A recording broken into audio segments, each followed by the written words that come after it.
Hello, this is Mahua Moitra, Member of Parliament from Krishnagarh Lok Sabha.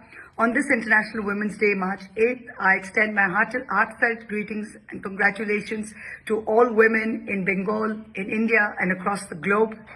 This day should not be celebrated just today, but every day, in every moment, because a society that ensures the well-being of its women thrives as a whole.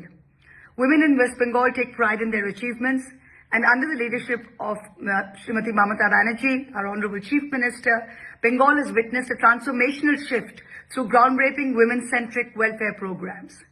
The Lokhi Bhandar scheme alone has benefited about 2.2 crore women in the state. This year, 24-25, the government has allocated almost 19,400 crores. For the scheme, we've increased the monthly allowance for general caste women from 500 rupees to 1,000 rupees a month, and for SC/ST from 1,000 rupees to 1,200 rupees a month. Another scheme which is being recognized by the United Nations is this Kanya Shri scheme that has now completed 11 years of successful implementation. We ensure financial security for over 1 crore girl students. This year, 24-25, almost 16 lakh girls have enrolled for the 1,000 rupees a year annual scholarship, while 2.1 lakh girls have received a one-time grant of 25,000. The total disbursement has exceeded 590 crores this year. Under the Rupashri scheme, we aim to keep the girl child in school till 18 years of age and prevent child marriage.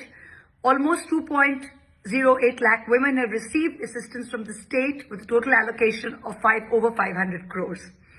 The Shastro Shati scheme, which is the universal healthcare scheme in Bengal, this is another initiative by our Chief Minister. This is registered in the name of the women in the family, ensures that they have access to healthcare and financial security. According to National Crime Records Bureau data, Kolkata has been ranked India's safest city for the third consecutive year in a row under the governance of the Mamati Manoush government. Taking a historic step in the fight against heinous crimes against women like rape and acid attacks, the Aprachita bill has been passed in the State Assembly, and we're now awaiting presidential consent for this bill.